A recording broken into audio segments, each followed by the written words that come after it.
another edition of Conversations with CASA, a monthly news show produced by Texas CASA that focuses on issues and trends impacting the child welfare community. My name is Vicki Spriggs. I'm the CEO of Texas CASA and your host for this program. My guest today is Minta Moore. Minta learned of the problem of human trafficking in 2007 and felt moved to do something to help children who've been enslaved in the sex trafficking industry. After much research, Minta learned that it's not just an international issue, that the problem of child sex trafficking is here in the United States and in our communities across Texas. Minta further learned that these child survivors had limited services available to them. After learning this, she realized what a tremendous need there is for homes that serve the specialized needs of these children who are survivors of trafficking. In 2011, Minta opened New Life Refuge Ministries. It was created with a three-part mission: refuge, education, and partnership. Refuge, providing long-term therapeutic care for child survivors. Education, to provide education for awareness and prevention on the issues of child sex trafficking, and to create partnerships to help those who've been victimized and to help fight the crime of child sex trafficking. So please join me today as I welcome our guest, Minta Moore. Minta, great to have you. So nice to be here, Vicki. Thank you for having me. And Minta, I really have to say how much I appreciate what your compassion led you to do in the creation of New Life Refuge Ministries. Can you talk to our viewers some more about the whole notion of your mission, refuge, education, and partnership? Absolutely. So when I first found out about the issue of child trafficking, like you kind of mentioned there in that bio, um, like many people, I thought it was really an international issue, and I wanted to do something about it. But at that time, I had young children, and my husband has a business. And so moving to another country to do missionary work was not was not in the cards for me. So like I said, I began to do the research and found out that there was this domestic issue, and that led me to the point of education. So I knew that we needed to do something, and having some sort of a restorative care program for children that were born and raised in this country, and this was happening to them.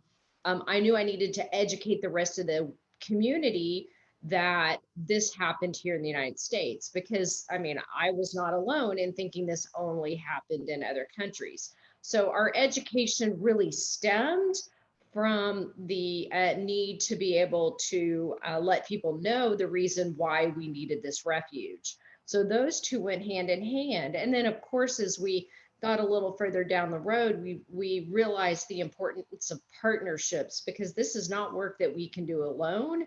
And there are so many important aspects and enrichment opportunities that partners bring when we all work together.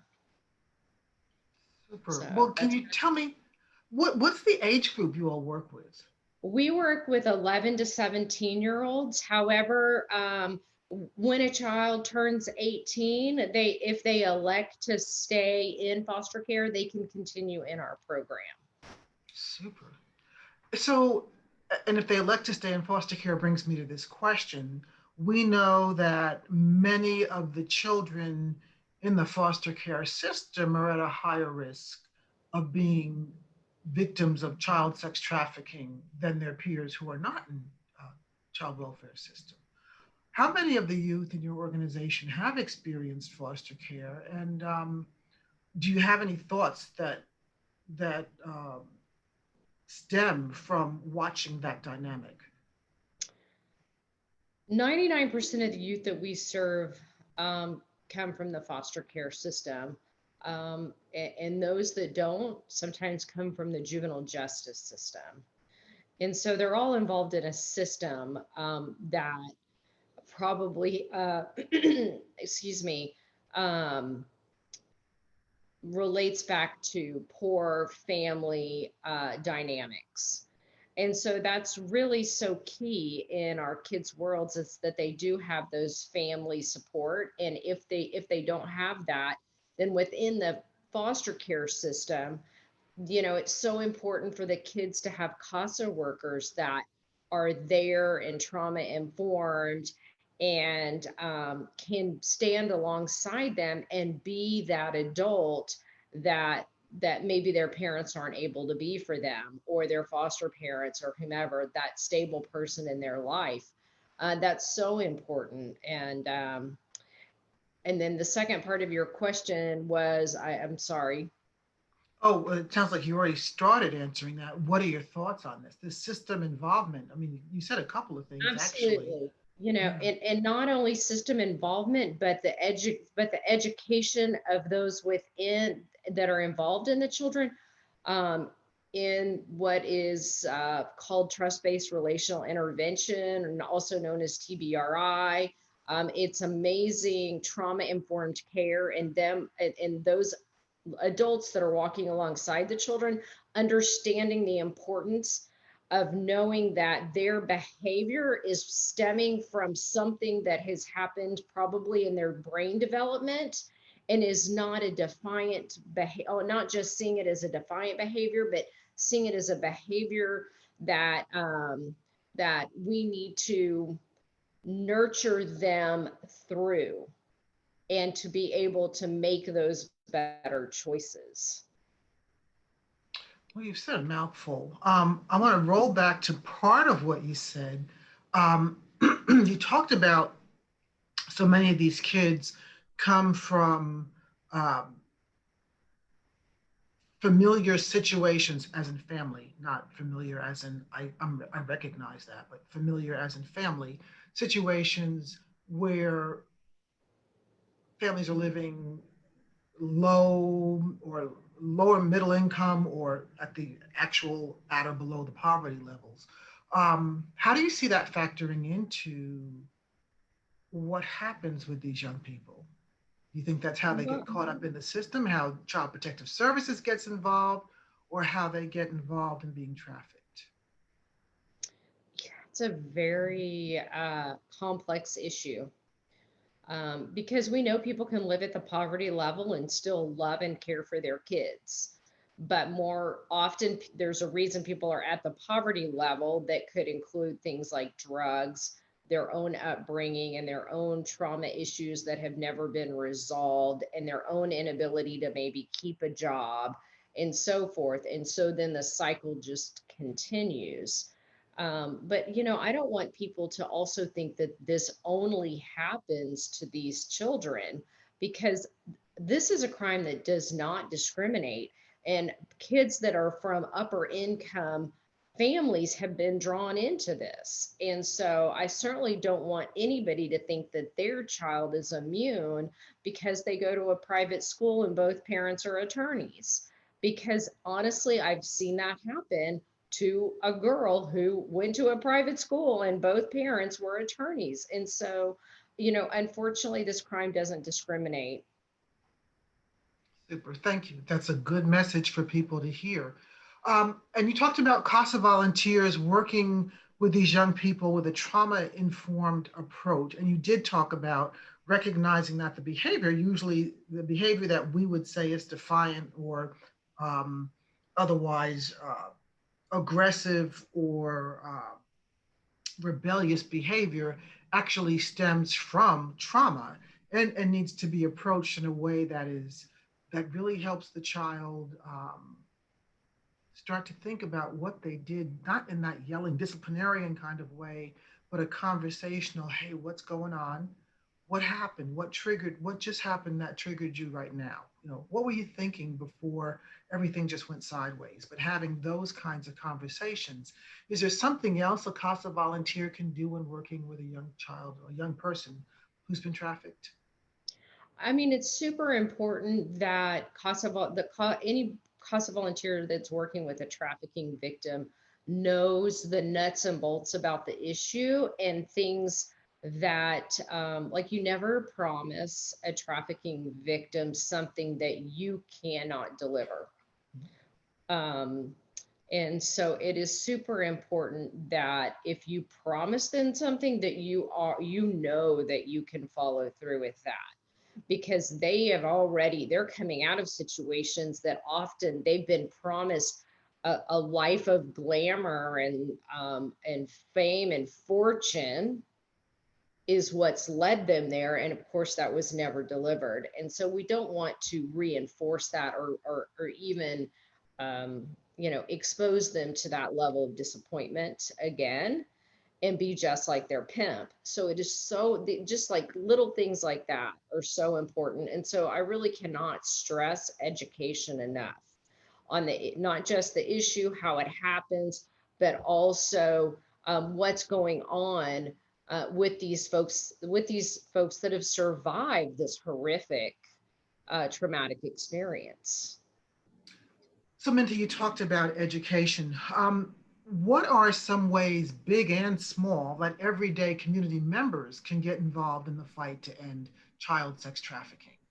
That's a great question. I mean, again, I cannot emphasize education enough. Everyday community members can go on the internet and find things on YouTube that offer great education. Once people know what this crime looks like, they see it and are able to recognize it. They can always call the national hotline and report anything. They can call to get information from the national trafficking hotline. They can do they can do any small part that they do that recognizes it. Don't just think, oh, I'm frozen and I don't know what to do. Call the hotline. They are an amazing clearinghouse of information and help, and they are connected to law enforcement officers all around the country that work specifically for trafficking. And of course, if it's an emergency situation, I always say, you do need to call 911. But if it's something that you need to report, it's the hotline. The human trafficking hotline is definitely the way to go. And again, education, and not just how to recognize it, but also the tricks traffickers use to lure in your kids and how your kids might be at risk. And I always tell parents, share the information with your kids, because your kids are their first line of defense. And if they know how traffickers work, they can recognize it themselves when one may be working to lure them in. And so don't just say, I meet parents who just say, well, I know everything my kid does. We have all these, uh, parental controls in place. I say, but educate your kids, let them know, because you can't be with your child all the time. Good advice. Very good advice. Thank you for that. And I don't know that when we were talking another time, I don't know if I told you that Texas CASA has embarked on building on the work of Dallas CASA. And now we're working very closely with the governor's office to really put together a comprehensive curriculum. We're calling our initiative CASA Acts, CASA Against Child Trafficking. Um, for you viewers, there's more information to come from Texas CASA. To Minta, I would say to you and to the viewers that people think that individual efforts don't make a difference sometimes. The CASA story tells you that it does. One volunteer can change a life, and in changing one life, you can change thousands of lives. Minta, you are a supreme example of that as well. Your interest was piqued, and everybody's put on the planet for a purpose, right? And I don't know what you were doing before then, but it seems like you found that niche you were put on this planet to really cultivate. And you're doing an incredible job cultivating that and changing the lives of so many young people, and providing a resource that is so needed, because it is so difficult working with this population that there are very few providers, because we know these young people often run back to that pimp because that has become that way of life, and the manipulation is so high that it becomes the way of life. So the child keeps going back. And that pimp perpetrator is also not wanting to relinquish control. So they sometimes they go looking, right? So there's a lot to the mantle that you've picked up. And so I want to thank you for stepping in, seeing the need, doing the research, and picking up that mantle to help so many young people really begin to see themselves and their lives differently. So thank you for that. And thank you for being our guest today on this edition of Conversations with CASA. Thank And you. again, you are so welcome. And viewers, thank you for your time. And I look forward to seeing you next month on our next edition of Conversations with CASA.